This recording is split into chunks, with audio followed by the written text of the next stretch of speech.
Hey everyone, gather around and brace yourselves. Because what you're about to hear is not just a story, it's a descent into the darkness that can hide behind the most familiar of faces. In today's episode, we're stepping into the mind of a woman who begins to suspect the unimaginable. What if the man you married, the one who holds your hand and says I love you every night, is hiding a deadly secret? This is her chilling perspective, her fear, her plan to survive. Stay close, keep the lights on, and remember, sometimes the real monsters don't hide under the bed. They sleep right beside you. I'm starting to think my husband might be a killer. I wish I could say that was just a dramatic thought that popped into my head after watching too many late-night crime shows. But it's more than that. It's a feeling, deep, primal, and insistent. Like my instincts are screaming at me to run. But why do I feel this way? Where did it start? And how? How do I escape a man who sleeps beside me, breathes the same air, and might be planning my death? It was just last week when the feeling first gripped me by the throat. He came up behind me in the kitchen. So quiet, I didn't hear a thing. I was washing dishes, half lost in thought when I felt his presence looming behind me. Then, without warning, he leaned in and whispered in my ear, slow and deliberate. You know, it's surprisingly easy to take someone out. Seriously, all it takes is a pillow. My blood turned cold. I stood there, dish in hand, the water still running, my heart pounding in my chest so loudly I was sure he could hear it. I turned to face him, hoping to see a grin, a wink, something that told me he was joking. But he wasn't. His expression was blank, calm, icy. I mean it, he said, his eyes locked on mine, unblinking. They never even make a sound. I stammered, trying to laugh it off, asking him what the hell that was supposed to mean. He smiled, that eerie, knowing smile that never quite reached his eyes. Then he said it almost playfully. Oh, nothing. You shouldn't worry your pretty little head about such things. But why would he say something like that? I asked him what he meant by that, but he only smiled mysteriously and said, Oh, nothing. But I couldn't help but worry. What exactly was he hiding from me? Why did he look so mysterious lately? I decided to confront him once again. This time I got no answer. He just stormed out of the room and slammed the door behind him. Every time I try to talk to him, he does the same thing. He runs away from me, hides in his room, or simply ignores me. The man I fell in love with was warm, caring, and considerate. My husband used to be all of those things, but now he was cold, distant, and secretive. In the beginning, I didn't think much of it. I thought he was just stressed because of work. But then his strange behavior became worse and worse. One day I caught him sharpening a knife in the kitchen. When I asked him what he was doing, he only replied, just making sure our knives are in top condition. But that didn't sound logical to me. Since when did he care so much about our knives? The rest of the conversation went nowhere, so I just let the subject drop. But then it happened again. One night I woke up in the middle of the night because I heard him sharpening that same knife again.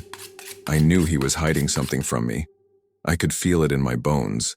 No matter how hard I tried to convince myself he was innocent, a small voice inside of me kept telling me he was a killer.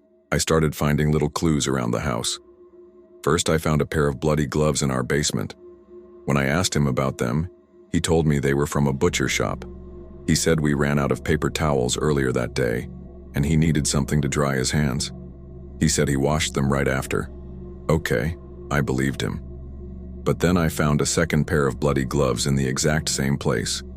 He then told me that he bought these ones himself. But I wasn't convinced. The gloves looked old. They smelled like damp and decay. If he bought these at the store, why didn't he wash them? There was more. I found a large hole in our backyard where there wasn't one before. I confronted him about it, but he simply said he dug it himself. He wanted to plant a tree, he said. I didn't believe him, but I didn't have any proof he was lying. Not just yet, you know? I had to be clever about it, so I acted like I totally believed him. But I secretly dug up the spot. There was nothing there but dirt. He lied to me. I had proof now. The following days, he continued to act strangely. One day he ordered a power tool from the internet. I didn't think much of it until I saw him dragging a heavy sack into our basement. He looked nervous when he saw me. He quickly hid the sack and said, "Don't mind me, I'm just remodeling the basement." But I wasn't convinced. I noticed he was acting more and more weird. One day I was reading one of his books. It was a book about forensic science. On the first page I found a pressed flower. I recognized the flower. It was the same kind my sister sent me years ago. Back then she sent me 2 identical bouquets, one for me, one for my husband. I gave mine to him because he liked them more than I did. But this flower was no longer beautiful. It was dried, torn, and dusty. Why did he keep it? Was it some kind of trophy? Trophy for what? He was definitely hiding something. I wanted to find out what. But how? I couldn't just break into his room and search it.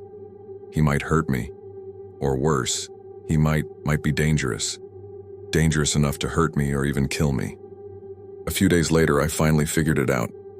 The truth was right there, hiding in plain sight all along, just waiting for me to notice. That morning, I saw his laptop open on the kitchen table. He never left it open, ever.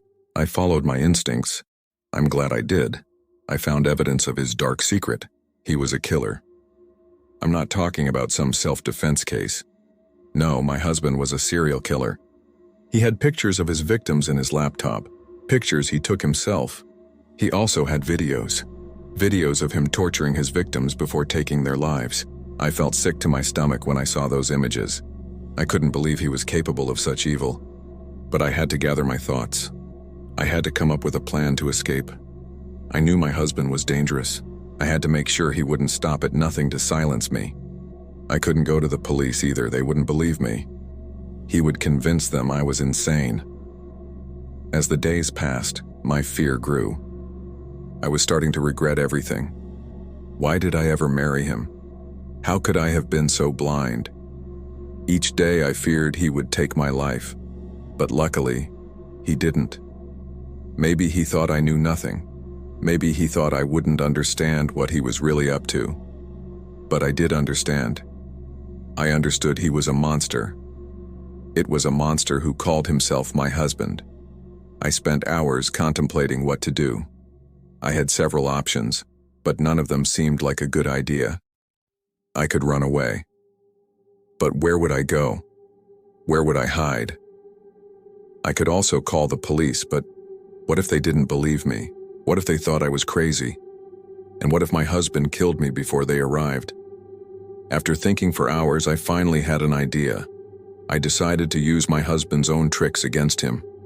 Yes, I decided to frame him. In the beginning, I had no idea how I could do that. Then I had a light bulb moment. He kept postponing his evil deeds because of me. I could use that. I would pretend to be scared of him. I would make it seem like he terrified me. I would show the police how afraid I was of him. Maybe then they would believe me. Maybe then they would arrest him. It took me several weeks to make my plan come to life. But eventually I was ready. I contacted a friend of mine. She promised she would be there for me. I explained to her what I planned to do. She didn't like the idea, but she respected my decision. When the day came, I called the police. I pretended to be scared of my husband. I told the officers I was certain he wanted to kill me. I showed them scratches on my arms and neck, which my husband left behind during our fights. To make sure he wouldn't attack me, I asked the officer to handcuff me to my bed. I was crying and screaming. I put on a very convincing performance. By the time the police arrived, my husband was already at work, gone before they could see the truth for themselves. I told the officers he was a killer, but they wouldn't listen to me. They told me I had a lot of imagination. They then tried to leave, but I begged them to wait. I told them my husband would come back home soon. I begged them to stay and see for themselves how dangerous he was. They agreed, and when my husband arrived home, everything went according to plan. He was arrested. As the police drove him away in handcuffs, he turned to me and shouted, "You ruined my life."